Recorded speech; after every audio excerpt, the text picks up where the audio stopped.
Êtes-vous prêts pour la parole? Amen. Ce matin, je veux continuer. J'ai commencé il y a 2 semaines un petit message sur le Dieu de trop.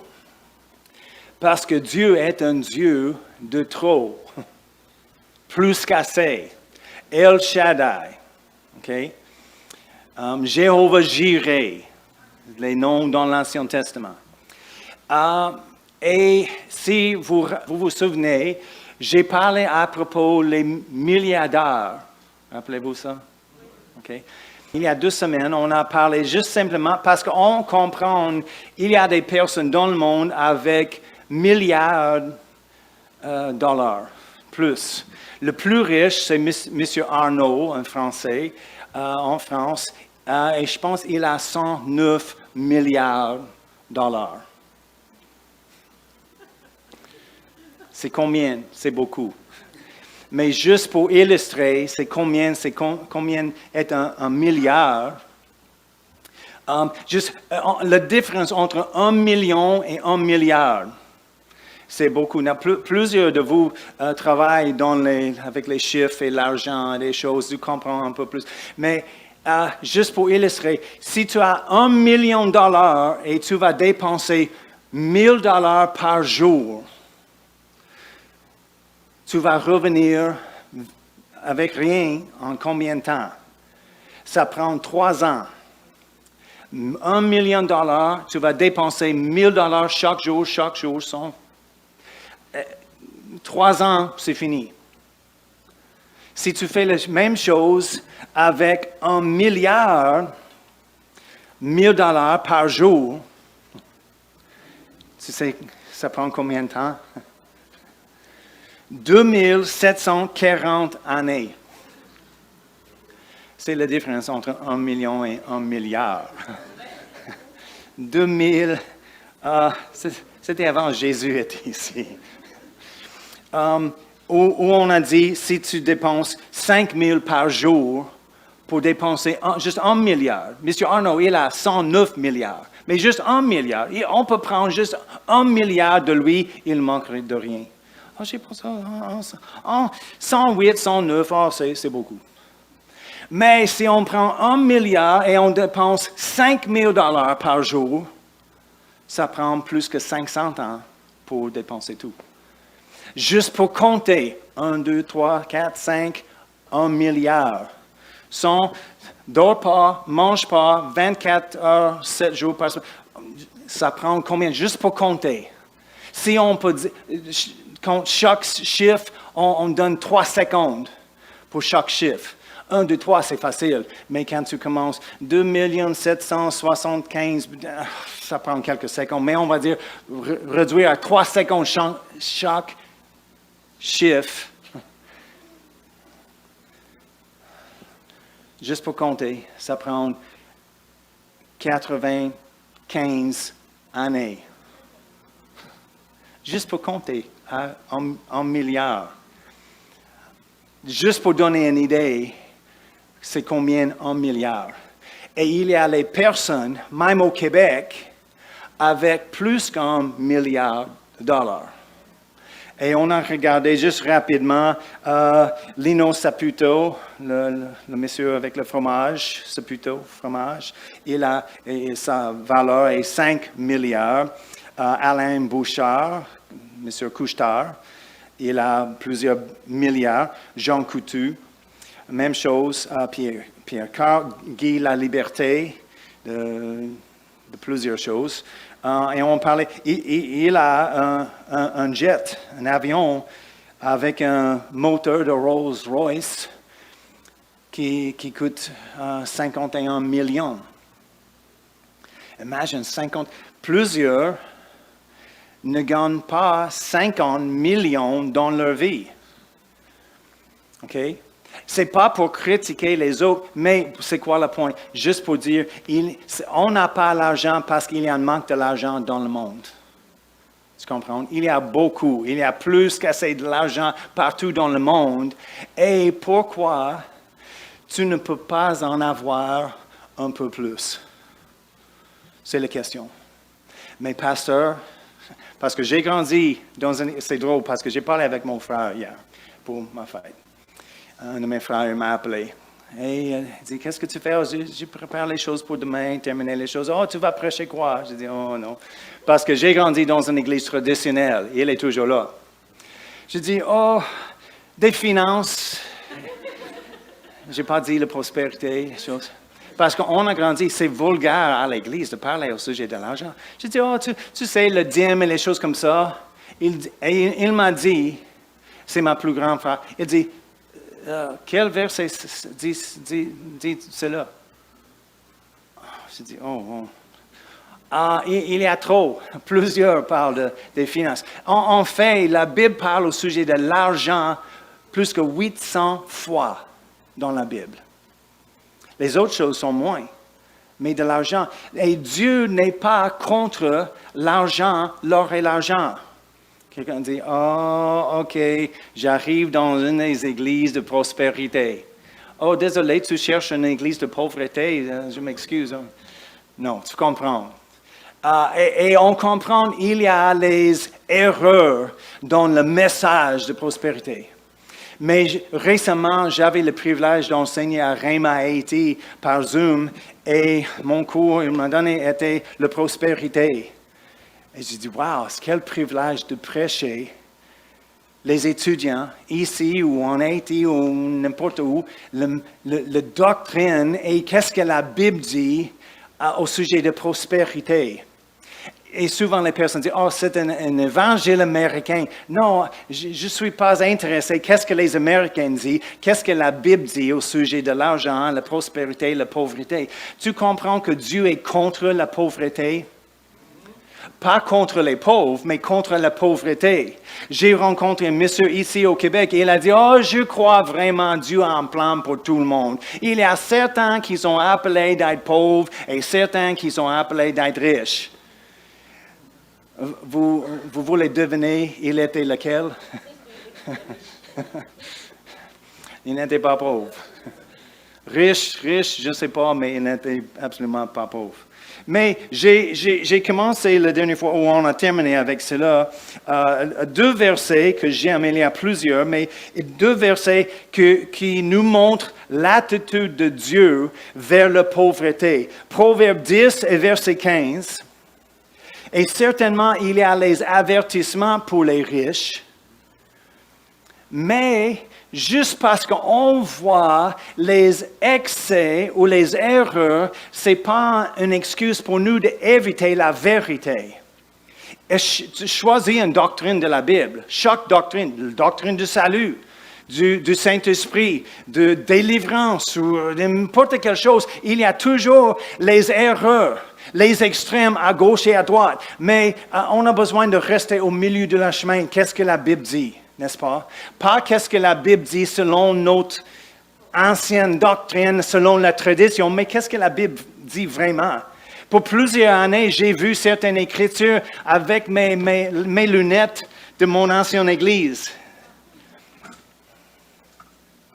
Comme le verset qu'on a regardé avant qui dit « Avertis les riches, ne soyez pas orgueilleux. » Et chaque fois que je l'ai vu, je dis « Oui, hey, les riches, vous riches, ne soyez pas orgueilleux. »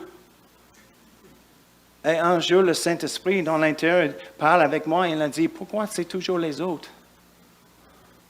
Et la Bible dit les riches et automatiquement tu penses de quelqu'un d'autre. Wow. Proverbe 23, verset 7, je pense. Un homme est comme les pensées, ou il devient comme les pensées de son âme. On ne surpasse jamais les choses qu'on peut recevoir. Si on ne voit pas dans l'intérieur de moi le verset qui dit « Il m'a fait plus qu'un vainqueur en celui qui m'aime », oh non, je ne suis pas plus qu'un vainqueur, non. Je ne serai jamais plus qu'un vainqueur. Je vais rester une victime toute ma vie. Mais Dieu dit non, ce n'est pas ma volonté. Vous êtes plus qu'un vainqueur. Jésus a payé le prix pour nous d'être plus qu'un vainqueur. D'avoir la victoire, la liberté. Mais oh non, tu comprends, j'ai les circonstances dans ma vie, j'ai un passé, ci et ça, et on fait toutes les excuses, et on voit notre image. C'est pourquoi Paul a dit en Romains, on a besoin de renouveler notre intelligence. Comment? Avec sa parole. Qu'est-ce que Dieu dit que je suis? Qu'est-ce qu'il dit que je peux avoir? Mais si je dis non, même si Jésus a fourni, je ne reçois pas ça. Parce que je ne suis pas capable de recevoir. OK? Mais Proverbe 10, vous êtes toujours là, verset 15, « La fortune est pour le riche une ville forte. La ruine des misérables, c'est leur pauvreté. » Il a dit, la pauvreté est la ruine des misérables.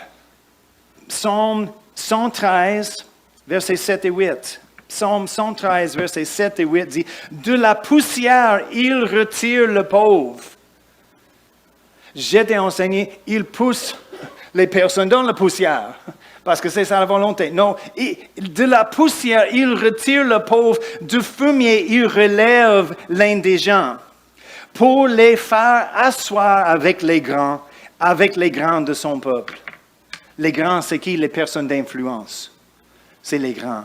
Il dit, mon cœur, ma volonté est de retirer le pauvre de la fumier et la poussière, de placer avec les grands. C'est le cœur de Dieu.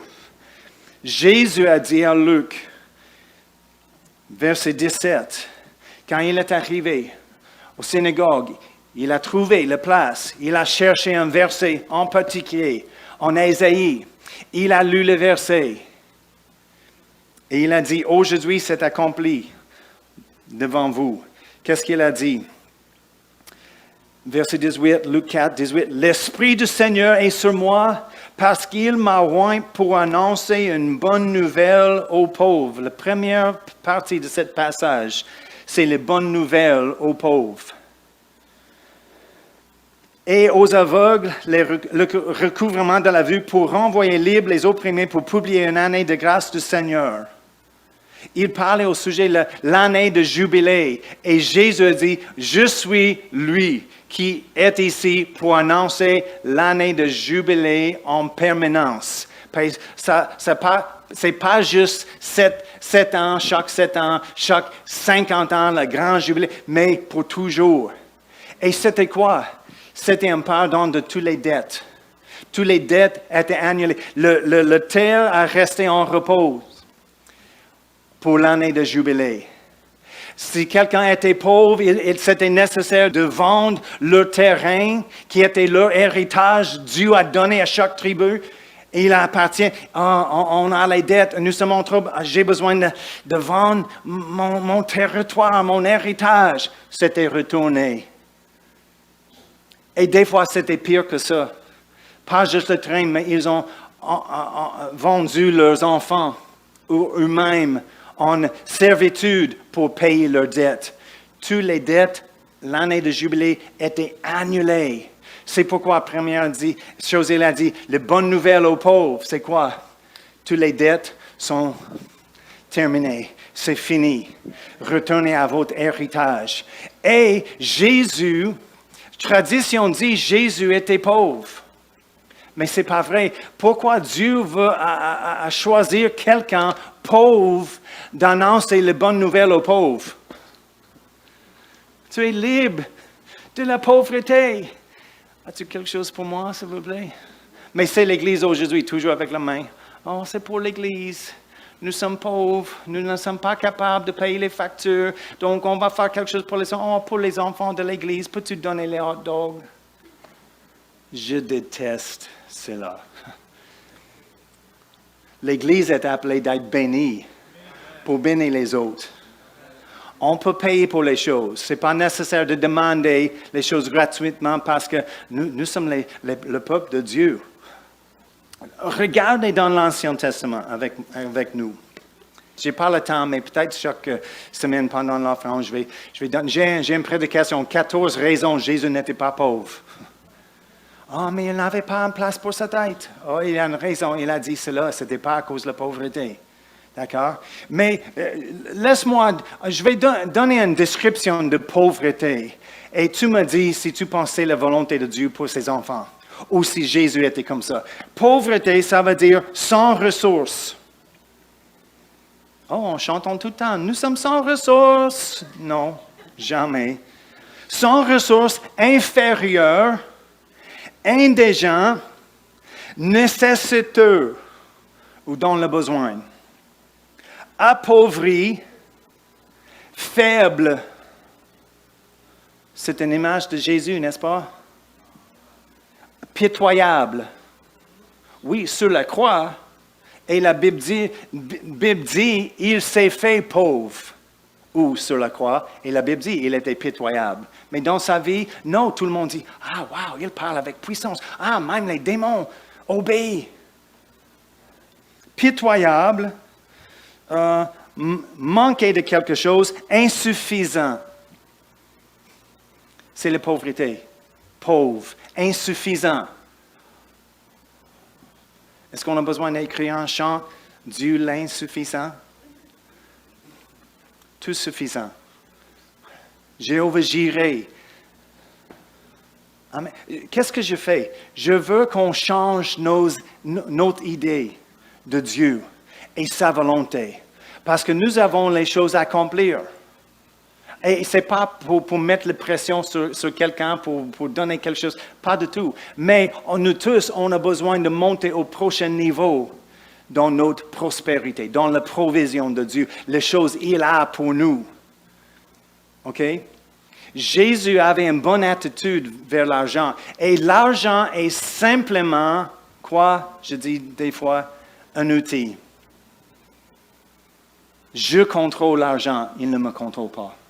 L'argent est simplement un outil pour employer pour la gloire de Dieu, pour accomplir son plan sur la terre. D'accord? Donc, c'est la définition de pauvreté. Regardez avec moi Genèse. On va juste regarder quelque chose rapidement ce matin. Genèse 13. Ah, mais c'est l'Ancien Testament. Oui, c'est vrai. Il y a une bonne raison. On va faire cela. On va commencer verset 1. Abraham. Rappelez Abraham? Personne? Rappelez Abraham? OK. Bon, reste avec moi. Abraham remontant d'Égypte vers le midi, lui, sa femme et tout ce qui lui appartient, et Lot avec lui. Verset 2. Abraham était très riche. Est-ce que j'ai lu correctement? Abraham, l'homme de Dieu, était très riche et Dieu lui a réprimandé. Non. Il était riche spirituellement. Non, regarde le prochain. Il était très riche en troupeaux, en argent et en or. Ce n'était pas spirituellement, physiquement, avec les biens, la monnaie. OK? Il était très riche. Pourquoi Dieu a choisi quelqu'un? Dieu choisit le humble et le pauvre. Non, il a choisi Abraham, n'est-ce pas? Il dirigea ses marches du midi jusqu'au Bethel, jusqu'au lieu où il était sa tente au commencement, entre Bethel et Haï, au lieu où était l'autel qu'il avait fait précédemment. Et là, Abraham invoqua le nom de l'Éternel. Lot, qui voyageait avec Abraham, avait aussi des brebis, des bouffes et des tentes. Lot qui est avec lui. Tu comprends? C'est important, votre entourage. Maman dit toujours, n'est-ce pas? Attention, ce gars-là, ne reste pas avec lui, il est trouble. Oui, pourquoi? On devient comme notre entourage souvent. On a besoin d'avoir les personnes autour de nous plus sages que nous. Si je suis toujours le plus fort, le plus sage, le plus éduqué, le plus riche, je suis sur le top en tout le temps, comment je peux améliorer? J'ai besoin d'être avec quelqu'un avec plus que moi, qui connaît plus de moi, qui prêche meilleur que moi, qui fait plus que moi. Pourquoi? Parce que je suis inspiré par cela. J'ai une autre vision. Je peux augmenter ma vision. Si je reste dans la pauvreté, dans la poussière avec les autres, dans la poussière avec les autres, j'ai aucune vision. J'ai besoin de sortir de ma boule de temps en temps, de voir, même si c'est juste pour lire un livre de quelqu'un d'autre. avec une autre vie. Quand Cindy et moi, on a commencé, on était dans le ministère, on avait, les enfants étaient petits, j'ai rencontré l'histoire, vous connaissez, on était dans la maison mobile avec les trous dans le plancher, on n'avait pas l'argent, la vieille menu dans l'entrée qui ne fonctionne pas. Et, chaque jour, j'arrive comme ça à la maison, oh, ça marche pas, les trous dans le... Oh. De temps en temps, je dis, c'est assez. On a besoin de... Oh, j'ai aucune vision, j'ai une vision de manque et de pauvreté, d'un grand manque. Les voitures qui ne marchent pas, la maison qui a besoin de pris pour une tornade, pour démolir quelque chose. Donc, qu'est-ce qu'on a fait? On a sorti la boule. On a habillé dans quelque chose plus que normal. On a visité un grand hôtel. Pas pour rester là, on n'avait pas l'argent pour rester dans un hôtel, mais juste pour visiter dans l'entrée. On était assis, le foyer était là, avec un petit feu. Les personnes, même pas les riches, juste les personnes avec plus de nous, étaient arrivées, donner les clés, M. Vallée. Oh, wow! Quelqu'un d'autre va stationner la voiture. J'ai jamais fait dans ma vie. Et tu comprends? Quelle vision. C'est une grande chose. Quelqu'un va se... Mais pour nous, juste de sortir, de voir les différentes choses, on était rafraîchis un petit peu. Il donnait un peu de vision. Oui, un jour, on peut rester dans cet hôtel. On peut donner les clés à monsieur à la porte pour stationner. Je vais donner $5 pour faire. Oh, paye $5, je peux stationner moi-même. Mais c'est notre mentalité, n'est-ce pas? C'est pourquoi on regarde ça pour changer, pour augmenter notre mentalité. Ah, c'est la mienne, les $5. Tu dis, j'ai 5 000 pour donner. 5 000, ma tête explose. Mais nous tous, malgré notre niveau, on a un chiffre où la tête explose. Des fois, c'est 5 000, des fois, c'est 500. Il y avait un jour 500 et 5 000, c'était pareil pour moi. Tu dis 500, oh, tu as besoin de dire 5 000 ou 5 millions, c'est la même chose. Je n'ai pas. Mais un jour, oh, 500, OK. Et on travaille et on monte. Et 5 000, des fois 5 000, c'est dans ma poche, les personnes disent. 50 000, oh, OK, maintenant je commence à 50 000. Tu comprends, tout le monde a leur chiffre. Ça, c'est important, notre entourage. Qui va vous inspirer, pousser pour plus, pour avoir une vision d'être le CEO de la compagnie au lieu de la personne en bas à la compagnie? Un jour, je vais acheter cette compagnie. Pourquoi pas? C'est les choses, nous sommes limités dans notre vision, mais la Bible dit tout, des fois, est impossible. Donc, tout est possible avec Dieu. Jésus a dit, tout est possible avec celui qui croit. Ce n'est pas selon qu'est-ce que Dieu peut faire. Parce qu'il peut faire, il peut cause chacun dans cette pièce, aujourd'hui, par la fin de la journée, d'être les millionnaires. Oh, comment? Oui, c'est possible. Il a créé tout. Il peut... quelqu'un a appelé. On choisit 10 immigrants aujourd'hui pour être les millionnaires à Québec. OK, wow. Il est capable. Ce n'est pas la question. La question, qu'est-ce que nous sommes capables de recevoir? C'est pourquoi Jésus a demandé en tout temps, Monsieur Bartimée, aveugle, appelé, pitié de moi, fils de David. Jésus avait l'audace à dire, qu'est-ce que tu veux? Aveugle, Jésus, pas voir, il a besoin de voir. Ce n'est pas la question. Qu'est-ce que tu veux? L'homme a boitu à la piscine de Bethesda pour 38 ans. Pour 38 ans, rien n'a changé. Qu'est-ce que se passe si rien change? Rien change. Il a demandé au monsieur, veux-tu être guéri? Pourquoi tu penses que je reste ici pour 38 ans? Oui, mais tu restes ici pour 38 ans, rien ne change. Il te demande, Qu'est-ce que tu veux? Juste un morceau de pain sur la table, Seigneur, et un toit sur ma tête, juste pour moi et ma famille. Oh, j'ai entendu les chrétiens ont tout le temps dit ça. Je demande rien. On pense, c'est vraiment humble. Je suis tellement humble parce que je ne demande rien, Seigneur, juste une petite chose, juste assez pour moi et ma famille. C'est égoïste. Jésus dit non, pense du monde. Pense des autres, pense des missions, pense des bâtiments, des programmes, des choses à faire. J'ai besoin d'utiliser quelqu'un. J'ai dit, la dernière fois, on a parlé de ça, il y a les riches, les personnes riches, même les compagnies riches qui cherchent une place pour leur argent et ils ne regardent pas, je crois vraiment, ils ne regardent pas les églises parce que la vision est trop petite. Ah, tu as un programme, tu as besoin de combien? 50 000, 100 000, oh, 100 000. Et il dit, oh non, je cherche une place pour 2 millions. Tu ne saurais pas qu'est-ce que tu vas faire avec 2 millions. Et c'est la vérité. Si plusieurs églises étaient données 2 millions de dollars, on dit, oh, wow, tu vas faire quoi? J'ai aucune idée. Pourquoi la vision est trop petite? On a besoin de grandir, nous tous, dans notre vision. Mais remarquez, OK.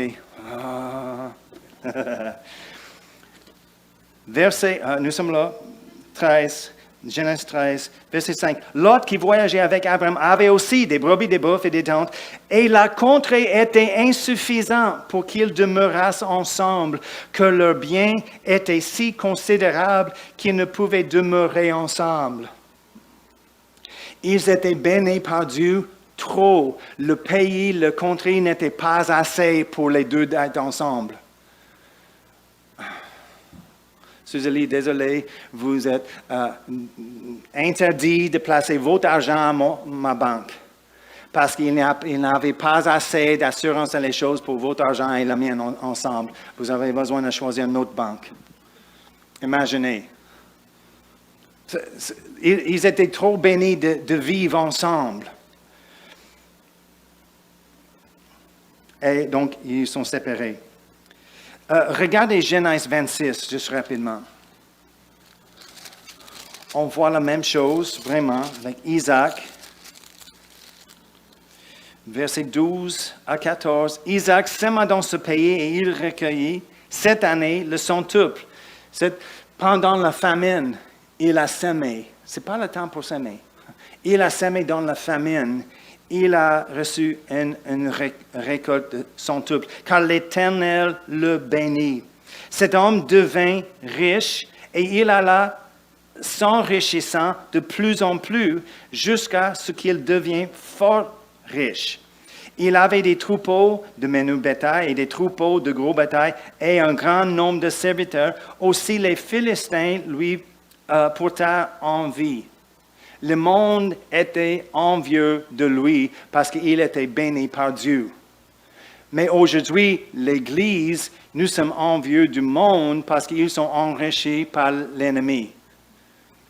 Et si on a quelque chose, un peu de valeur, nous sommes embarrassés et on demande pardon pour ça.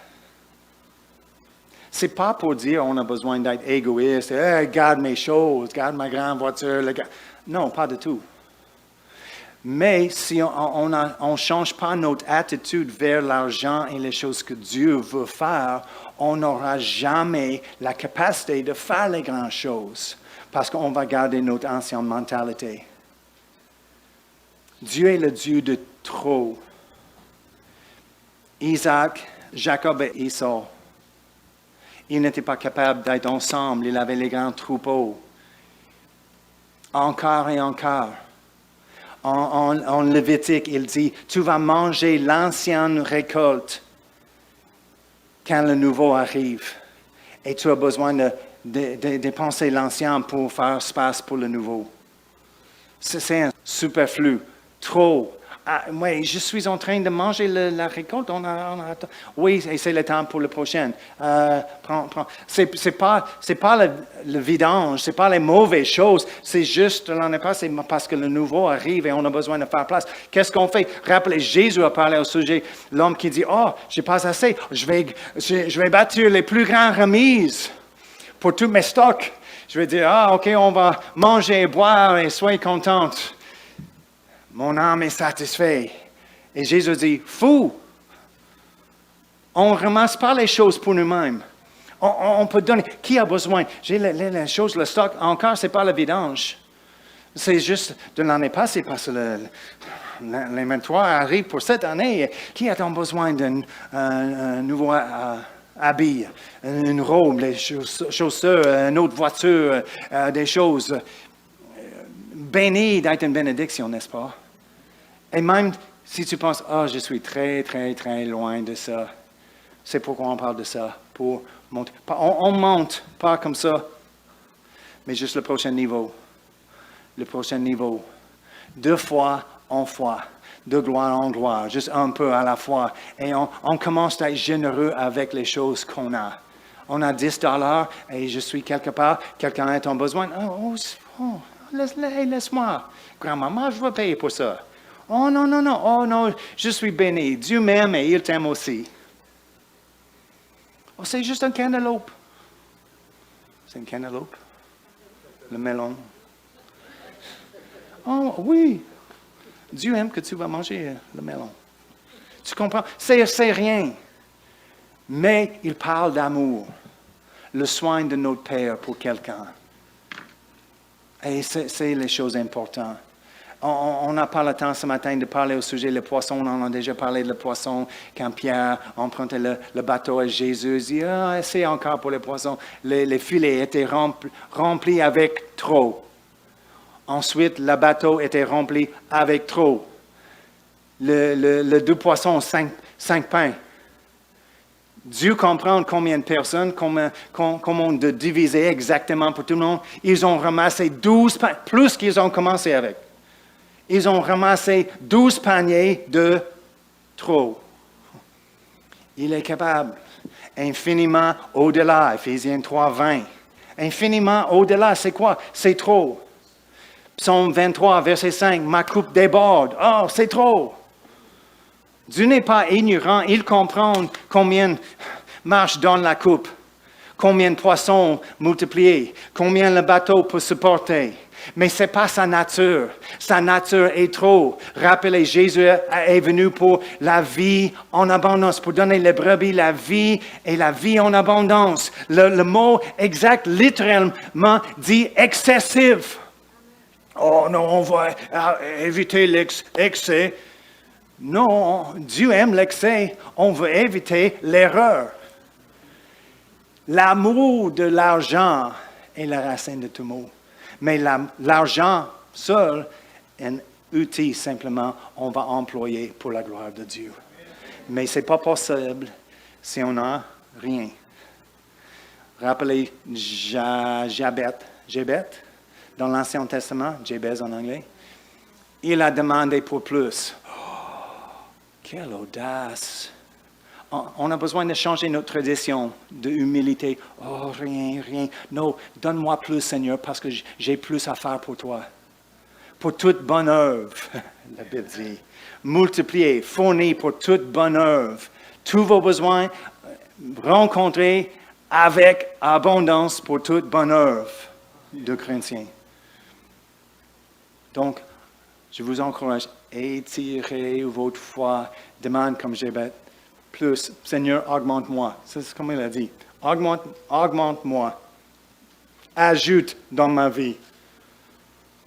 J'avais quelqu'un qui m'a dit, je ne demande pas ça parce que Dieu me connaît. Il connaît, je ne suis pas fidèle. Qu'est-ce que la réponse? Deviens fidèle. Idiot. Tu comprends? Parce qu'on veut aucune responsabilité. Non. Mais pasteur, quand j'ai plus, je vais faire quelque chose de plus. Non, c'est une déception, séduction. Parce que Jésus lui-même dit, tu vas faire exactement avec plus que tu as fait avec un peu. Fidèle avec 10 $, fidèle avec 10 millions, 10 000. Pas fidèle avec 10 $, oh non, c'est mon 10. Pas fidèle avec 10 000. Prions ensemble ce matin. Merci Père, merci pour ta volonté concernant la provision de toi dans nos vies surnaturelles, Seigneur. Merci, il y a un processus de devenir enrichi en toi, que tu es glorifié, pas par les moyens malhonnêtes ou les mauvaises choses, mais que tu es glorifié dans nos biens. On croit, Jésus est un homme de l'Ancien Testament. Il a cru dans toutes les promesses. Il a cru de s'aimer, de récolter une multiplication. Et tu nous as dit en Hébreux 8, 6, nous avons une meilleure alliance que les anciennes, établie sur les meilleures promesses. Donc, on te demande, Seigneur, aide-nous de changer notre mentalité par ta parole. Révèle ta volonté pour nous personnellement dans ta parole, qu'on peut monter de niveau où nous sommes au prochain niveau, que tu es glorifié. Et les personnes autour de nous vont commencer à demander, « Hey, qu'est-ce qui se passe? Comment tu es tellement béni comme ça? Ah, tu es chanceux. Non, je suis béni par le Seigneur. » Et on va rendre toute la gloire, Seigneur, à toi. Donc, sois glorifié dans ta parole, qu'on mette en pratique dans nos vies. Sois glorifié dans nos familles, Seigneur, et dans notre Église, dans le nom de Jésus. Amen et Amen.